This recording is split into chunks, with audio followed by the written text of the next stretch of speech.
বিসমিল্লাহির রহমানির রহিম।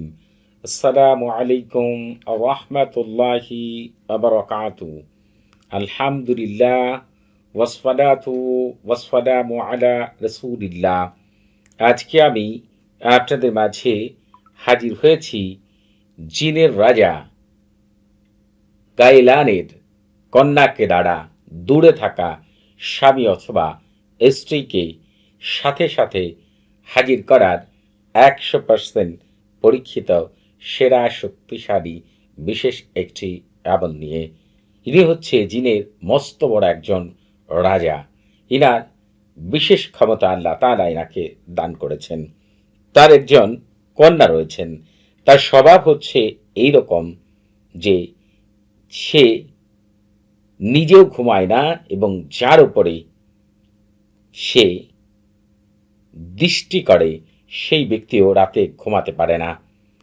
এই গভীরের কথাগুলো আপনাদের এই জন্য বললাম, যদি আপনাদের স্বামী অথবা স্ত্রী কেউ আপনাকে ছেড়ে দূরে চলে যায়, তাহলে আপনি এই আমলটিকে করা মাত্রই সেই ব্যক্তি পাগলের ন্যায় ছুটে আসবে আপনার কাছে, আর তাকে পাগল পাড়া করে আপনার কাছে হাজির করার দায়িত্ব হয়ে যাবে এই বিশেষ জিনের রাজার মেয়ের।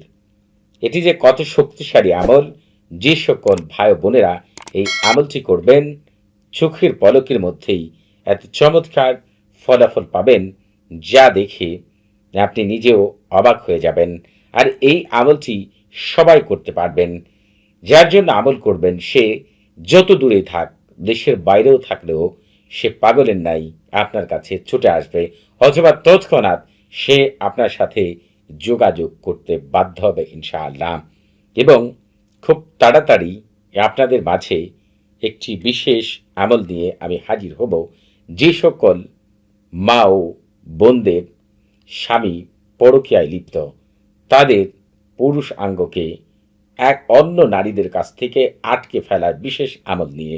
আবার যে সকল ভাইদের স্ত্রীর পরকীয়ার সম্পর্ক রয়েছে কারোর সাথে, সেই স্ত্রীর যৌনাঙ্গকে একেবারে আটকে ফেলার জন্য, অর্থাৎ আপনি ছাড়া সে আর কারো কাছেই যেতে পারবে না, এমন একটি বিশেষ আমল নিয়ে খুব তাড়াতাড়ি আপনাদের মাঝে হাজির হব ইনশাআল্লাহ।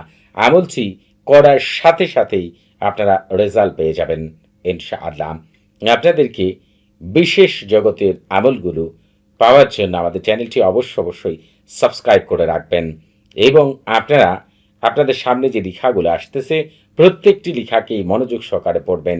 একটি লেখাও যেন বাদ না যায় সেদিকে লক্ষ্য রাখবেন।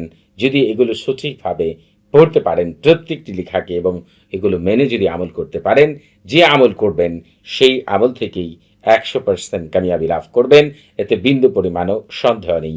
এই আমলটি আপনারা কিভাবে করবেন? এই আমলটি করার জন্য এক টুকরা কাগজের মধ্যে এই যে কথাগুলো রয়েছে এখান থেকে শুরু করবেন, একেবারে হচ্ছে এই পর্যন্ত যেভাবে লেখা রয়েছে সেভাবে লিখবেন। এরপরে এই স্থানটিতে যদি আপনি আপনার স্বামীর জন্য আমল করেন তাহলে স্বামীর নাম লিখবেন, স্বামীর পরে হচ্ছে নামের পরে ইবনে লিখবেন, এরপরে তার মায়ের নাম লেখার চেষ্টা করবেন এখানে। যদি আপনি স্ত্রীর জন্য আমল করেন তাহলে এইখানে তার নাম লেখার পরে ইবনে আর লিখবেন না, এই ইবনে বাদ দিয়ে বিনতে লিখবেন, এরপরে স্থানটিতে তার মায়ের নাম লিখবেন। তারপরে এখান থেকে এই পর্যন্ত মাকান পর্যন্ত লেখার পরে আপনি এখানে আপনার নিজের নাম লিখবেন। আপনি যদি ছেলে মানুষ হন তাহলে আপনার নামের পরে ইবনে লিখবেন, তারপরে আপনার মায়ের নাম লিখবেন। কিন্তু আপনি যদি মেয়ে মানুষ হন তাহলে এখানে আপনার নাম লেখার পরে ইবনে না লিখেই বিনতে লিখে আপনার মায়ের নাম লিখবেন। এরপরে আপনারা যেটি করবেন সেটি হচ্ছে এখানে যা যা লেখা রয়েছে সম্পূর্ণ একেবারে হচ্ছে আলা জালু সাতু এই পর্যন্ত আপনারা হচ্ছে যেভাবে লেখা রয়েছে হুবহুব নিচে লিখবেন। যদি না পারেন তাহলে অবশ্যই যারা আরবি লিখতে পারেন অথবা কোনো আলেম ব্যক্তির সাহায্য নেবেন। এইভাবে আপনাদের লেখা হয়ে গেলে আপনারা যেটি করবেন, আপনারা যে কোনো একটি ব্যাগ নেবেন, বাজারের ব্যাগ হোক বা যে কোনো একটি ব্যাগ আপনাদের সামনে রাখবেন। এরপরে যেটি করবেন, এই কাগজটিকে যেখানে এটি লিখেছেন সেটিকে কয়েকটি ভাঁজ করবেন। কয়েকটি ভাঁজ করে যেটি করবেন সেটি হচ্ছে এই তলসামটিকে ওই ব্যাগের মধ্যে রাখবেন। এই ব্যাগের এক পাশে কিছু ময়দাকে ভালো করে আপনার হচ্ছে রুটি বানানোর সময় যেভাবে খামির করতে হয়, খামির করে গুল করে অথবা যেভাবে পারেন কিছু ময়দা খামির করে ওই ব্যাগের মধ্যে রাখবেন।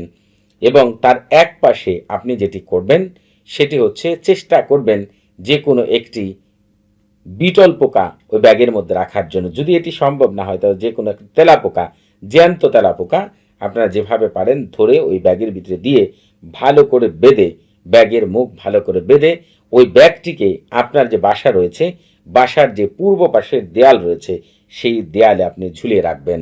আপনার কাজ শেষ।